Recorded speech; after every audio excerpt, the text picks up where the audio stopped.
today we are going to be talking about quicksort.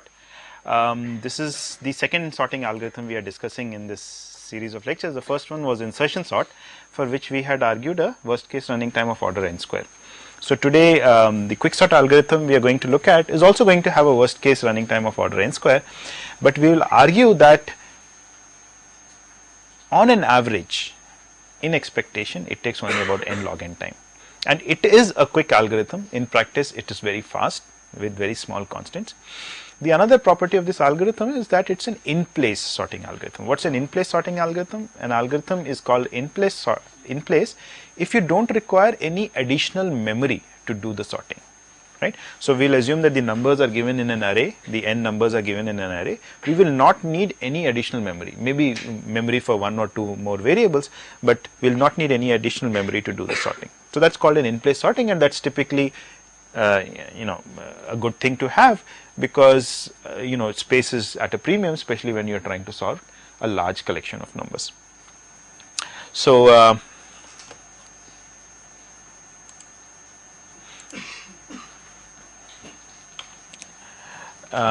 this algorithm falls into a paradigm which is called a divide and conquer.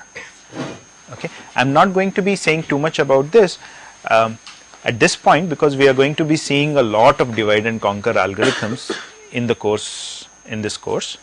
At a very high level, the idea behind divide and conquer is the following: that you are given a certain problem that you want to solve, you divide the problem up into two or more pieces, you solve the problem for those smaller pieces. Okay, so that would be, so the divide step would be, in the case of quicksort, it would be that we'll partition our array. We'll take the array which stores the n numbers and partition it, break it up into two parts. One is we will call the lower part, the other we'll call the higher part. The property of the lower and the higher part would be that every element in the lower part, every number in the lower part would be less than every number in the higher part. Okay. Now how does this help us if we do such a partition? Well, if I sort the lower part now and I sort the higher part and I put all elements of the lower part first and follow it up with all elements of the higher part, then the entire thing is sorted. Right? I've sorted the lower part, I've sorted the higher part. Every element here is less than the element in the higher part. Yeah. So the entire thing is sorted. So that is the combining part, and in this case it is trivial because nothing needs to be done. But quite often in a divide and conquer algorithm, you have to do something to do the combine, and we'll see examples of this later. So we'll go one step at a time. We'll understand first how this partition is done. Okay. So we will give a algorithm to do the partitioning, which will be a linear time procedure. So the partitioning is done around what is called a pivot element. Okay, I'll take one of these elements as a pivot, and everything which is smaller than the pivot will be my lower half, lower part of the array, and everything which is larger than the pivot will be the larger part. Okay, so for instance, in this example, I'm going to, so this is the procedure to do the partitioning. It takes as parameters the array A, and P comma R are the limits of the array. Right. So P here refers to this location and R refers to this location. This could be part of a larger array. Yeah. So this just says that partition the sub array from P to R. Okay, and we'll see what it will do at the end of the procedure. Yeah. So I'm going to take AR. AR would be this element X. I'll put it into X, which means X is going to be my pivot element. Okay. So X would contain 10. And now what is this doing? This is I is getting the value P minus 1. So I is assigned to something before P. So this is P and this is R. Location. This location is R and this location is P. Yeah. And I is getting P minus 1 and J is getting R plus 1. So which means I and J are just before and after the end, the start and the end of the array, the sub array that we are interested in. And now we are just going to go through this loop while true, which means we just continue going through this loop till we break out of the loop. And what is this doing? This is saying repeat j is j minus 1 until aj is less than or equal to k.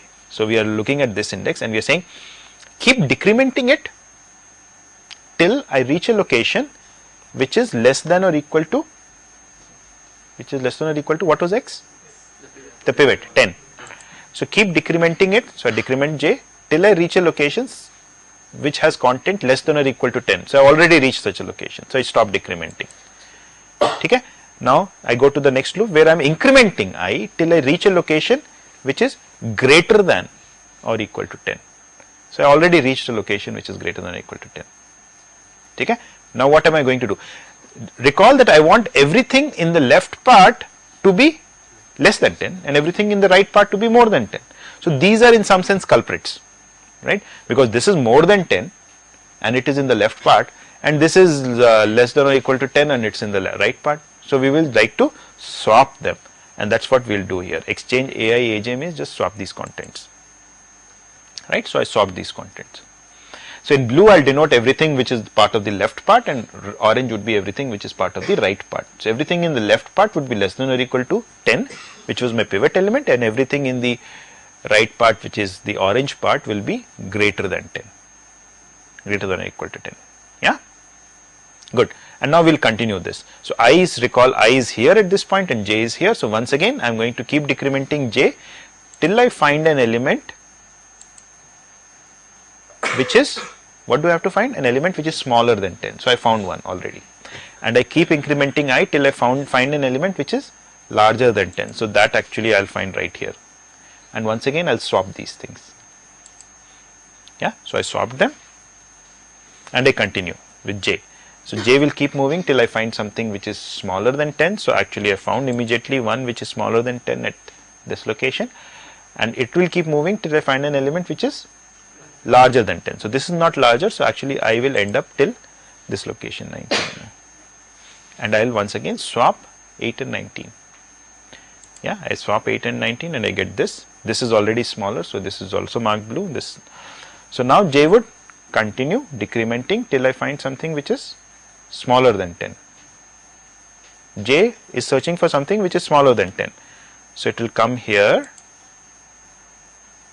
It will come to this position, right? This is the first element which is smaller than 10. So it comes here. And I will continue incrementing till it finds something which is larger than 10. So it comes here. And now I and j have crossed each other. So which means our job is done. Yeah, as you can see. So that's what. If I is less than j, then you do an exchange. If I is more than j, which means they crossed each other, then you exit. Return the procedure, and what are we returning? We are returning the value of j, which tells us what is the boundary of the two halves. So this is my left half. My left half is from P to j, and my right half is from j plus 1 to r, because I am only returning j and not I, right? So j plus 1 to r is my right half. Is everyone okay with this? How much time does this procedure take? Order n. Is this clear that it's taking order n time and no more? Because हम क्या कर रहे हैं? At every step we are decrementing j. So how many times can j be decremented? At most n times the size of the array. Yeah. And how many times can I be incremented? At most the size of the array. So this loop is done at most n times. This loop is done at most n times. And every time we increment or decrement, we might have to do one exchange in the worst case. So this also will never be done more than n times. Right? Questions? Someone is trying to say something. No? Okay. Yeah. So it's a simple way. So why did we do it in this manner? You could also have done it in a slightly different manner, right? After all, we are taking the pivot and we are saying compare every element with the pivot and put everything which is smaller in the first few locations and everything which is larger in the next few locations, right? But if you try to do it some other way, you will require more memory. Yes, right? One way you could do is take one element at a time, put it in some other array, and then copy that array back into this place, right? That would be one way of doing it. But that will take more memory. So we wanted to do it in place, as in keep all the elements in this array, not take any additional memory space. Right? So we can do this partitioning in place, that is no additional memory, and in linear time. Yeah, the best possible. inside while, that will be taking order n time, right? Yeah, okay. No, so I am saying let's look at this repeat until loop. Over all the while loops, let me just look at this one statement. Total number of times this is executed. Not in one in one iteration of the while loop, but all while loops put together. How many times is this statement executed? At most 10 times, because I can decrement it only at most 10 times. But sir, it may be possible that we are repeating that particular for each while, right? So isn't it possible that for every while we need to run it for n times? No, that's not possible. Yeah, because for a certain while, for a certain run of the while loop, or one particular run of the while loop, I might decrement it, let's say 3 times. Then for the next one, I might decrement it another 5 times, and so on and on. But the sum overall will not be more than n, because The sum should be at most the 10. sum would be less than n. That's all I'm interested in, right? The total number of times this step is executed, and this step is executed, and this is executed, and this is order n. Good. So this is now my complete quicksort algorithm. I did my partitioning, right? So I have to do quicksort on, let's say, this array, right? Array A between limits p and r, right? So when I do the initial call for quicksort, I'll do 1 to length of A, whatever is the length of A, right? So I'm in general, this would be the thing. So p to r.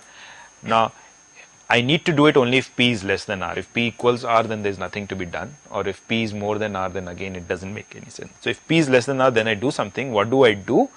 I first find the partition of this part, p to r, right? I invoke the previous procedure. A p comma r, what does it do? It rearranges the part of the array between p and r such that everything which is less than the pivot is in the initial part of the subarray, and everything that is more than the pivot is in the later part of the subarray. And what does it return? It returns the demarcating line, so to say, right? So that the lower half is going from p to q, and the upper half or the larger half is going from q plus 1 to r. So now I need to sort the lower half and the upper half separately. So I recursively invoke quicksort on the lower half, which is going from p to q, and on the larger half, which is going from q plus 1 to r. So what does while true mean? While true just means just keep doing the while loop forever, right? You are asking about the previous. So we have to stop it sometime. When do you stop? When does this while loop stop? It will never. It stops when you return out of this. It's like an exit out of the while loop, like a break statement. You have come across break statements, right? So when this condition is met, that I is more than j, then you will come to return j and go out of this entire partition procedure itself, right? So which means you also go out of the while loop. You said that it is a in place sorting algorithm, Yes. but here we are calling making recursive calls. Right. Won't that cause the space to be piled up? The initial calls will be piled up in the. So would it take space on the? It will take, okay, so when we call this recursively, yeah, when we call quicksort this recursively, so note that I don't have to copy the array A, right? It's the same array that keeps getting used, yeah. The only thing that would perhaps, we might have to create more copies of the variables. Actually, we would only be creating additional copies of these parameters that we are passing, right? But and that is space that is created on the stack. Okay, so yeah, so we are ignoring this. You are right, but we are not, taking any additional memory for the variable, for the elements that we have. They are all sitting in a single array. Sir, in quicksort, isn't the partitioning done about any random number rather than a fixed number? We are coming to all of that. Right? What element should we partition around? What should be our pivot element? We'll come to that in a minute. But everyone understands quicksort? You took a pivot element, you partitioned the array around that pivot element, and you said, okay, let me sort this left half, let me sort this right half, and then I'm done. Right? And how do you solve the left and right half? Repeatedly by the same procedure. right? And since we have a notion of a left half and a right half, therefore we need to write a quicksort procedure in this manner, right? Because this will specify the limits of the subarray that you are sorting, P comma R. Yeah. Okay, good. Okay, so let's now try and analyze how much time does quicksort take. We have only seen that the partition procedure takes order n time, linear time, but we don't know how much time quicksort takes. So the time taken by quicksort will depend upon how the split is happening. What do I mean by that? How many elements end up in the left half and how many elements, I should not say left half, but left part, right? So how many elements end up in the left part and how many elements end up in the right part? Yeah, that's what we should find out. And that will determine how much time quicksort is taking, and let's see why. So if at every point, suppose the following was happening, right, that every point we actually were dividing the array up into two equal halves, yeah, which means I started off with n elements, this here, right, and मैंने इस तरह से pivot pick किया somehow, or lucky I was, or whatever it was, my pivot was such that it was the median, let's say, which means that half the elements were less, half were more, so half elements ended up in the left half and half elements ended up in the right part. Then when I did a quicksort on this, again I was lucky, right, again I picked a pivot such that it divided the thing up into two parts. And when I did my quicksort on this, again I was lucky, it happened that this divided it up into two parts, equal parts, and so on and on. So suppose I was lucky at every step. So then how much time am I taking? Right, let's see. How much time did I take to divide this array up into two parts, n by 2 and n by 2? N time, the size of this array. Yes? We saw the partition procedure took n time, order n time. How much time did I take to divide this array of size n by 2 into two parts, n by 4 and n by 4? N by 2. N by 2 here and n by 2 here, so that it becomes n. Then to divide this up into two parts, n by 8 and n by 8, I again took n by 4 here, n by 4 here, n by 4 here and n by 4 here, so that's also n. So in effect, in each level of this tree that I have drawn in this manner, I am taking order n time, yeah, to do the partition. And how many levels are there in this tree of mine? Log n, because eventually you will end up with 1 and there would be log n such levels, right? So the total time taken is order n log n if I am lucky. But I am not lucky, I am Naveen, right? Which means that So in this, sir, we are using the fact that the partitioning takes big theta of n, sir. So, but we only concluded that it takes big O of n type. Can you also, so why did I write theta of n and not O of n? Who can tell me? Can you also say that the partition will take at least, or at least omega n time, will take at least n time? Yes? Because when did we say we would stop? When our I and j would interchange? So I has to go at least till some part and j has to go, so the total number of times I will increase I or decrease j is at least n, right? The total number of times I will increase I, I'm not saying that number of times I will increase I is at least half, I'm not n by 2, maybe I increased I only n by 4 times, but then it means I decreased j at least 3 n by 4 times. So the sum is at least n. Yeah, so I need at least n times. So which means I need at most n times, I need at least n times. So the exact time is really some constant times n, theta of n. And so I can actually say an equality. Yeah? Good. So what happens in general, right? If you are not lucky, what happens? So what is the worst case? N square, because right. So when we partition, तो एक तरफ एक ही element आता है और दूसरी तरफ सारे एलिमेंट चले जाते हैं बाकी के, right? One side gets one element, the other side gets n minus 1 element, right? So we could have such a situation, t1 plus tn minus 1. So this is again I am writing a recurrence relation. Time to quicksort n elements equals the time to partition. That was the very first step of our quicksort procedure, plus the second step of the quicksort procedure was quicksort the left part. Let's say the left part has one element in it, so T1 plus the time to quicksort the right part, which has, let's say, n minus 1 elements, so Tn minus 1. So this is our recurrence, and let's solve this recurrence in exactly the same manner that we did earlier. Ki Tn minus 1 mein, right? So T1 I am assuming is 0. So this is just Tn minus 1 plus theta of n, right? If you have one element, there is nothing to be done, it's sorted. So this is just Tn minus 1 plus theta of n. Now what is Tn minus 1? It is Tn minus 2 plus theta of n minus 2. N minus 1, sorry. So Tn minus 2 plus theta of n minus 1, and Tn minus 2 is Tn minus 3 plus theta of n minus 2, and so on and on. So it essentially becomes theta of k, k going from 1 through n. Yeah? Not clear? No? Chaliye, let's make it clear. What is this? Okay, so what all I'm saying here is this is then equal to T of n minus 2 plus theta of n minus 1 plus theta of n, which is T n minus 3 plus theta of n minus 2 plus this term, which is equal to T n minus 4 plus theta of n minus 3 plus this entire thing, and so on and on.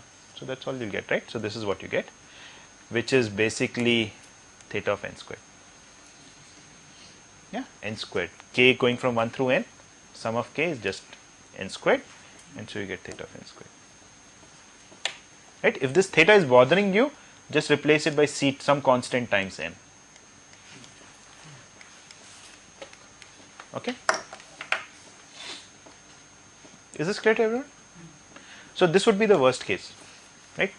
So the best case is when you do a half and half split, and the worst case is when you know it's a very skewed slip split.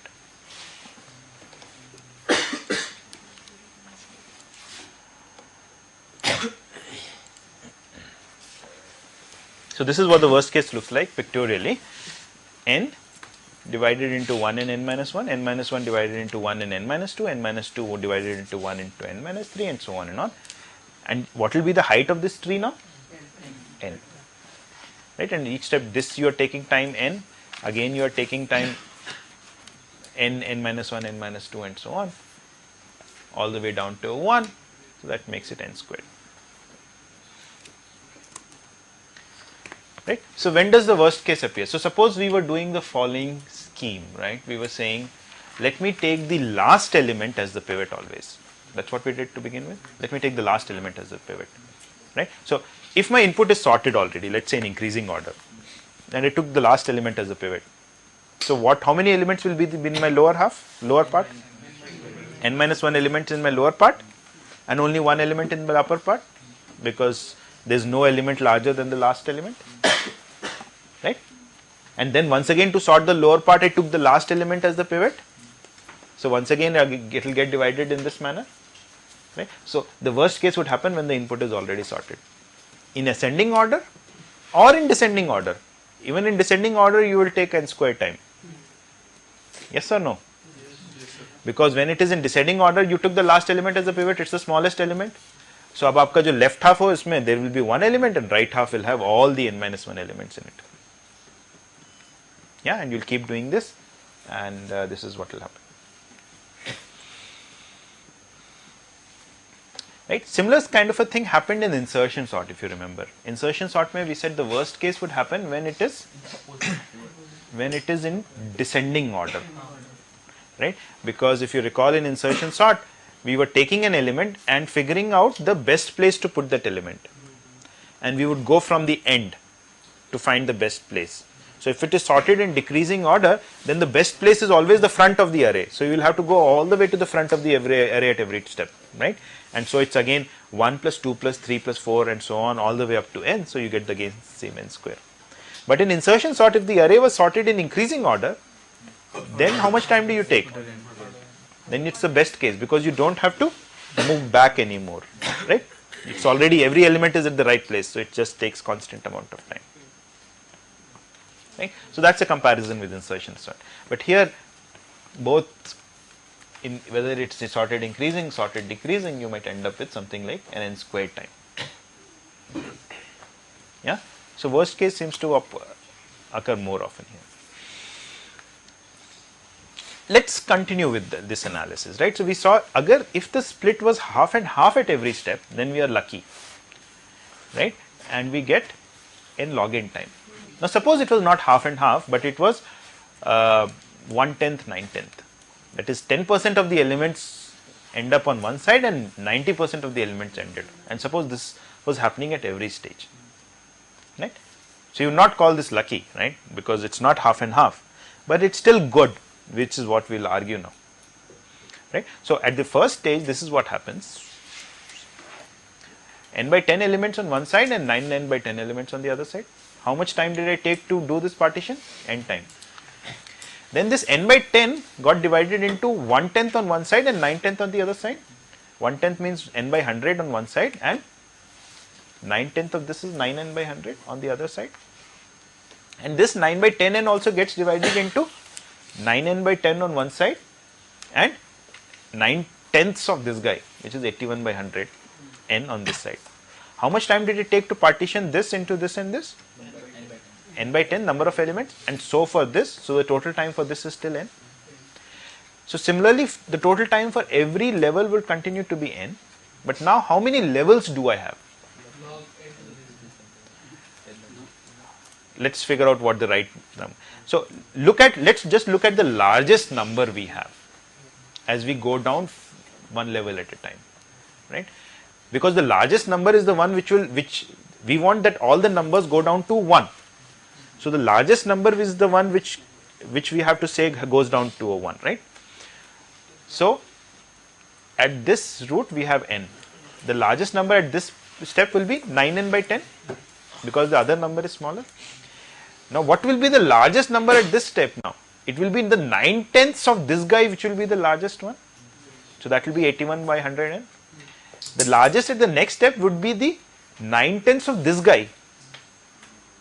यहाँ पे जो largest था उसका जो 9/10 fraction है, that will be the largest guy at this step, which will be this, and so on and on. So the largest number at every level is decreasing by a factor of 9 by 10. How many times can it decrease before it gets down to 1? At most log of n now to the base 10 by 9, because it's decrementing by a factor of 9/10 at every step. Yeah. When it was decrementing by a half at every step, we were saying log n base 2. So if you just work out the math, it will be log n to the base 10 by 9, right? Which is order log n. It's just some constant, it's a different constant times log n now. So once again, the height is order log n. And so the total time taken is order n log n, because at each level we are taking a total time of n. And number of levels आपके log n है. Yes? Won't the left be finished before the right? Yeah, but so what? Even better, right? This is, we are only providing an upper bound. Yeah? Okay, so even if the split was in this strange manner, 1/10 and 9/10, or any constant fraction, there was nothing sacrosanct about 1/10, 9/10. I could have said 1/37th and what? 36 by 37, right? Even that is okay, no problem. Even then we will be able to argue log n. Yes? There is nothing spectacular or special about 1 by 10. Right? The important thing is, we are saying a constant fraction of the numbers go on one side. A constant fraction of the numbers go on one side. We can't afford to say only one number goes on one side. That becomes bad for us. When only one number goes on one side or only two numbers go on one side, then we will end up taking n square time. But if we say a constant fraction, 1/10 or 1/100th or 1,000th or 1,000,000th, the height would still be only log n. Yes? Okay, so we'll do a formal analysis from starting from the next slide, but just to give you a little more motivation on this. So suppose we were to alternate the lucky and unlucky cases. Even then you can prove a log n depth, right? So what was our unlucky case? 1 and n minus 1. And what was the lucky case? N minus 1 divided into 2, n minus 1 by 2 and n minus 1 by 2, right? How many operations did I take here to split n? And how many operations did I take here to split? N minus 1, right? So in total I took 2n minus 1 operations here, and after 2n minus 1 operations or comparisons, I managed to split it into n minus 1 by 2, n minus 1 by 2 and 1 with 2n minus 1. So now I can again bring the same tree, right? I'll get a recurrence like this. So you don't have to, so I can think of it as this now, that with theta n, or in particular 2n comparisons, I managed to split it into n minus 1 by 2 on one side, and let's say n minus 1 by 2 plus 1 on the other side. Actually, I managed to a three-way split, right? Because 1 is coming here, right? So once again, we'll have a depth of only log n. And I took 2n in each step, so it's 2n times log n or some such thing, right? So we'll not worry too much about this. Let's try and prove, let's try and do this formally, right? So it seems that for many scenarios, we will get a log n. We want to argue that this really is the case, that the expected time, now I'm using the word expected time here, the expected time is n log n. No, not sorry, expected time is, I still need to say a little bit more before I get to expected time. So what is the best thing to do? We want, so we said we will be lucky when we always partition half and half. So the best thing to do would be to find the median element, right, as the pivot. Pick the median element as the pivot, and that will break up my array into two equal parts, and that would be great. But how do I find the median element? Huh? Sort the numbers and then find the median element? Yeah, that would be one strategy, except that sorting is what we are trying to do in the first place. Yeah, so finding median element is not straightforward. You'll see a procedure for doing it in your next algorithms course. So we can get somewhat close to the median by dividing the array into some odd number of small arrays, then sorting these, as in like divide the array into small arrays of size 5. Okay. And then sort them, then take the median of these. Now repeat this process until you get one number. That will be close to the median, and we will take log n steps. Right. So you can actually compute a median element in linear time, but it is a fairly involved procedure which you will learn later. For now, what you will do is, since you want to find the median element and you can't find the median element, you will just pick a random element and declare that. Okay, so that will give me, so what we are going to do is we are just going to pick a random element as our pivot. Okay, so we said we don't want to pick a specific element as the pivot. Why? Because if I said I always want to pick the last element as a pivot, then if my sequence is, let's say, in decreasing order or increasing order, then I'm stuck. I'll stuck with an n square running time. So I'll just pick a random element as the pivot.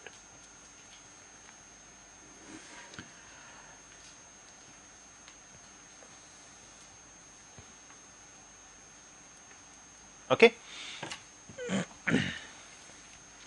So we are going to look at, so this is what we call a randomized algorithm.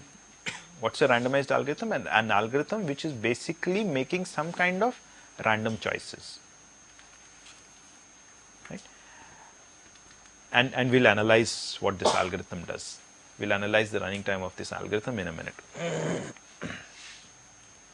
So this is what randomized quicksort is. So we'll assume all elements are distinct. We partition around a random element. A pivot is a random element. And so, well, the random element, we just pick any element at random, right, with the same probability. So what kind of splits can we get? We can get all kinds of different splits. If I have n elements, I can get a split of 1 and n minus 1. I can get a split of 2 and n minus 2, and so on and on. And what will be the probability of these splits? Will all be equal, right? They will all be with probability 1 over n. You understand why they would all be equal? because it's a random element, each element can be picked with equal probability, right? So if I have n elements and I pick the 10th smallest element, then I'll get a 9 versus n minus 10 split, or a 10 versus n minus 10 split, right? But what is the probability of picking the 10th smallest element? It's 1 by n, because I could have picked any element, right? So I don't know what I'm picking. The 10th smallest element is as likely as the 11th smallest element, which is as likely as the 12th smallest element. Right? The probability of each one of them is same. We'll see more examples of randomization in this course, right? And you'll see it's a useful tool for designing algorithms. So this is what our randomized quicksort is now going to look like. Okay. So we are only going to modify the partition procedure and call it randomized partition instead, right? So once again we are trying to partition the array A between P and R, the subarray between locations P and R. And what do? I begin by finding, so what does random P comma R do? Random P comma R generates a random number between P and R. Okay, let's say that number is I. Between P and R means including P and R. Let's say that number is I, and now we are just going to exchange I and the last element. Why am I doing this? Because this partition procedure, if you recall, was taking the last element as a pivot. Now I want to put my pivot at the last location, so I just exchange this. I just exchange the pivot element with the last location, and then I call my partition procedure, the same partition procedure as before.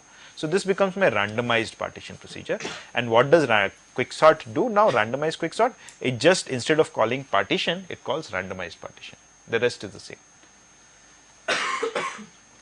Yeah, so you understand what it is. So since our choice of pivot is crucial and we don't know really how to choose the pivot, we just pick a random element as the pivot and let. Even if we partition it around the last element, Yeah. so it would still be a random choice. No, it would not be a random choice. Okay, so what is the difference between a random choice here? So here's a very good question. He says, if I partition it around the last element, why is that not a random choice? That's not a random choice because if I give you a specific input, which is, let's say, increasing order, then on that input you are going to take n squared time, right? If we partition around the last element. Now in randomized quicksort, we are not partitioning around the last element. We are picking a random element to partition. Now when I pick a random element to partition, then given the same sorted sequence as input, you are not going to take n squared time. In fact, how much time are you going to take? Huh? We don't know how much time we are going to take. Yeah, that's the interesting thing. Why don't we know how much time we are going to take? We don't know what the pivots are going to be. They are randomly selected, right? So it might happen that today you run the algorithm and it takes some time, and tomorrow you run the same algorithm and it takes a different time. Yeah? Yes or no? Because it depends upon what random numbers were selected. And those random numbers selected decide the pivot, and the pivot, as you've seen, is crucial in deciding how much time we are taking, because if that pivot was a nice one which was splitting the things roughly evenly, then it's going to take less time, and if the pivots were turning out to be bad ones, fairly skewed, then they're going to take more time. Yeah, so we're going to see all of that. So now, so if we don't know how much time the algorithm is going to take, and it's going to take some time today and some time tomorrow, then what do we analyze? What is it that we can say? The average time, right? Or expected, what is also called the expected time, right? So average over what are we doing now? What is the average we are doing over? Overall possible input. The time taken over all possible inputs. So are we averaging over all possible inputs? All possible values. Or over all possible what? Sequence of random numbers generated, right? In some sense. So the way to think of it is, fix an input. We are not going to change the input. We'll run the algorithm today and tomorrow and day after and so on till the end of this course, right? And then we are going to compute the time and take the average, and that will be our expected time for sorting that specific input sequence. Yeah. Okay. So let Tn denote the expected number of comparisons required by quicksort. Right? Tn. So again, so Tn is a function of n. The time required, the number of comparisons required to sort n numbers will depend upon how many numbers you have, depend upon it. Now let's recall what quicksort does. Quicksort first partitions. If it has to partition n numbers, no matter what the pivot is, it's always going to require the same number of comparisons. It's always going to require no more than n minus 1 comparisons, right? Because you can think of the partition process as every number is compared against the pivot. Yes, every number is compared once against the pivot, and then all those that are less than the pivot are put on one side, all those that are more than the pivot are put on the other side. So we always require n minus 1 comparisons. Every number has to be compared against the pivot, right? Because we otherwise will not be able to decide whether it goes on the left side or the right side. So this is the part which is the partition, right?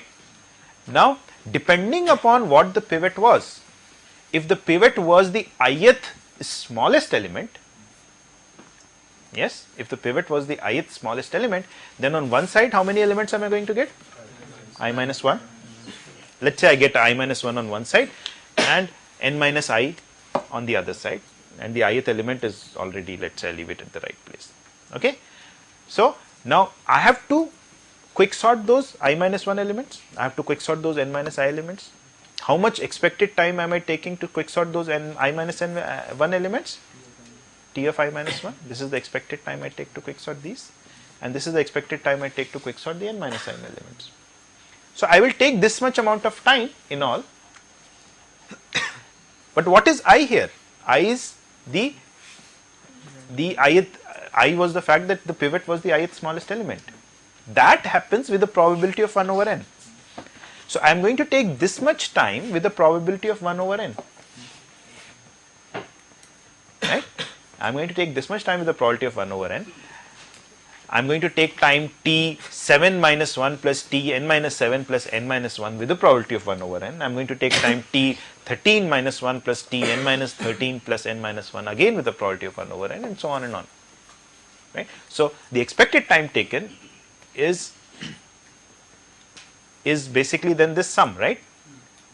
This quantity summed over all choices of, so I have replaced the I by a j here. So the I, this I is the same as this j here, and each one of them is being picked with the probability of 1 over n.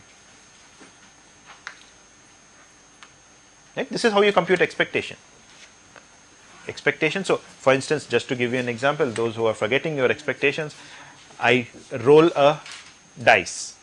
What is the expected value I see? How does one compute this? Each of the outcomes are equally likely. Each occurs with a probability of 1 over 6. So I see 1 with a probability of 1 over 6, 2 with a probability of 1 over 6, 3 with a probability of 1 over 6, all of that. So the expectation is 1 over 6 times 1 plus 1 over 6 times 2 plus 1 over 6 times 3 and so on and on, right? Whatever value that you get, that's the expected value you would see. Yeah? Everyone with me on this? Some doubt? What should I repeat? What did I just say? Anyone? What did I just say?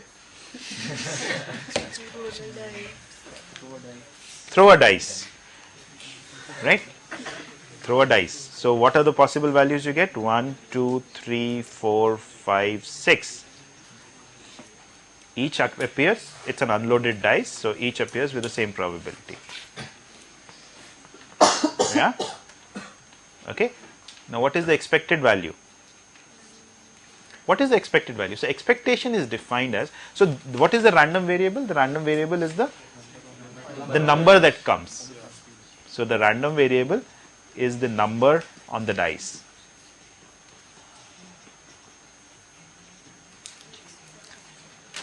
Right? So this random variable, let's call it x. This random variable takes 6 different values.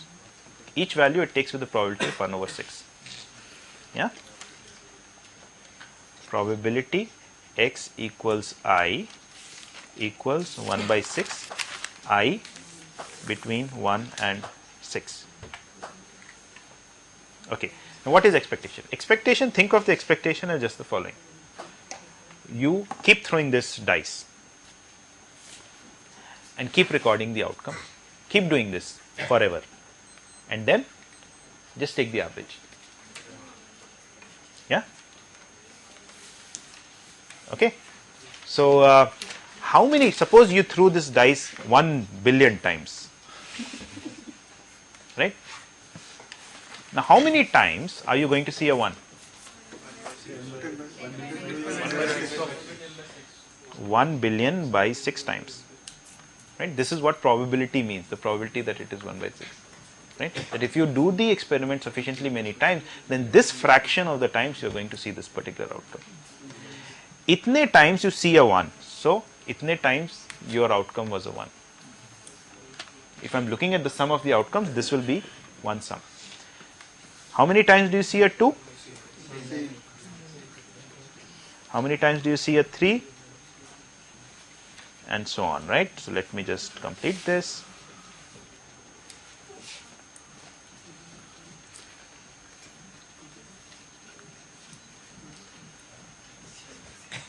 Yeah, which is exactly the same as saying 1 by 6 into 1, right? This quantity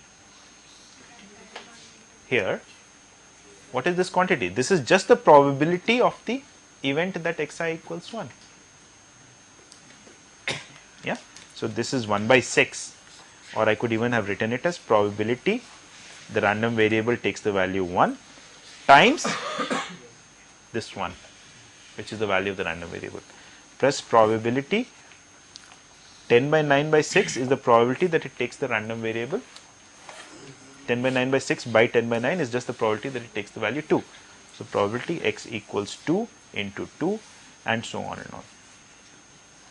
Probability x equals 6 into 6. Yeah.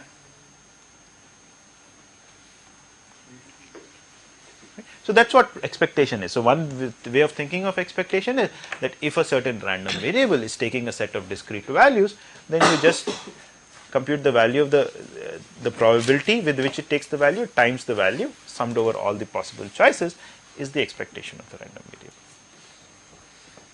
Yes? Okay. So, let us revert to our slides. Yeah. So, this is going to be taking this value with a probability of 1 over n. Yeah. Right. And so, we have done just the probability times the value summed over all possible choices, which is j varying from 1 through n. Right. And I have just done, so again as j varies from 1 through n, this quantity varies from t0 to tn minus 1, and this quantity also varies from n minus 1 to 0 to t0, which means every term t0 to tn minus 1 appears twice. So, I can write this part of the sum as this, and this n minus 1 we are summing it n times and then dividing it by n. So, it is just plus n minus 1 separate, and this is a recurrence we saw in the last class. Yeah. It was the recurrence for the expected number of comparisons required to insert a randomly chosen permutation of n elements in a binary search tree. There should be a inner binary search tree somewhere here. Yeah. And what did we prove in the last class? We solved this recurrence and we showed the solution is n log n. Hence, the expected number of comparisons required by randomized quicksort is n log n, the same recurrence. Yeah, we solved it before, we are just using that fact. Any questions till this point?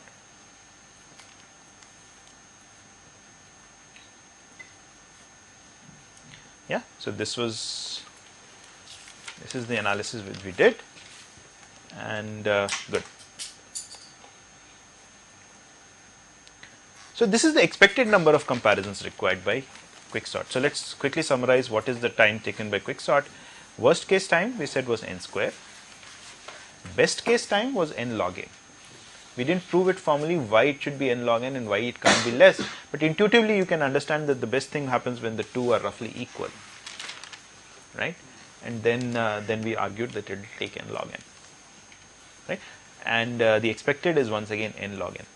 And this behavior is similar to what we also saw in the last class. Yeah, when I'm trying to insert n elements into a binary search tree, right? What is the worst case time? N square. It happens when my sequence is sorted. What is the best case time? N log n, again there.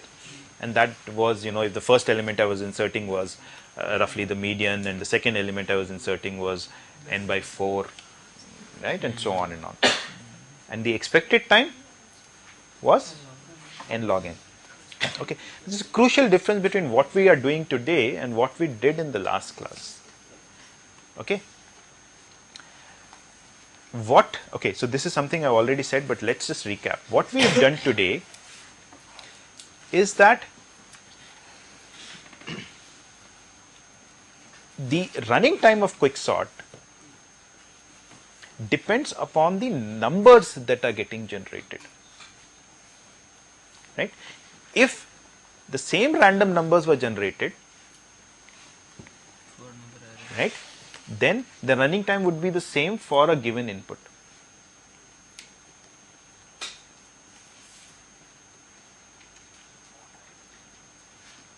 Okay.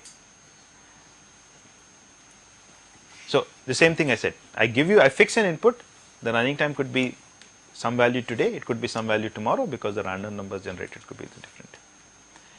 And what we have done is we have taken expectation over these different random numbers that have been generated by saying that today we will compute what the value is, tomorrow we will compute what the value is, and so on, and take the average. We are essentially, we are doing this for one fixed input. And we said, if I fix an input and I compute this value, it turns out to be n log n. Right? That's what we did. And nowhere we use the fact that what the input was, really, come to think of it. No matter what the input is, your expected time is turning out to be n log n. Yes? Yeah? So somehow, this is actually what some of the slides were also saying before. When we said we would take a specific element as the pivot, let's say the last element as the pivot, we saw that the running time would depend upon what input was given to us. If the input was sorted, we would take n square time. But if the input was such that the last element was the median element, then once again we would get this half and half split, and so on and on. So you could, if I had taken a specific element as the pivot always, then my running time would depend upon what the input sequence was, what the input order was. But I got around that somehow. Right? I said, let me randomly pick my pivot element. And now what has happened? The running time doesn't really depend upon what my input is.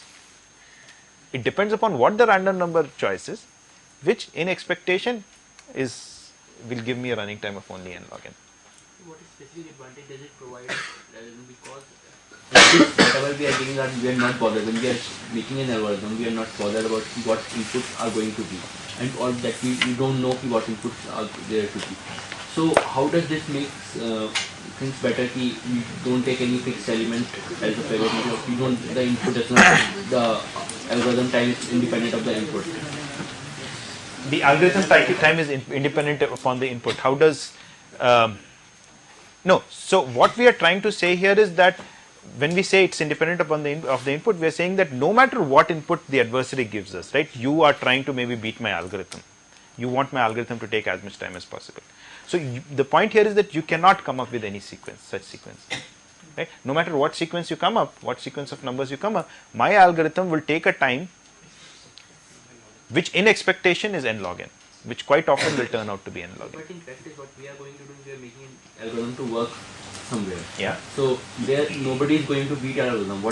We have to make an algorithm that works there. Right. So there may be a case कि one particular kind of inputs may be more probable. Right. So But if we look at from this point of view that we want to make it independent of the input, Right.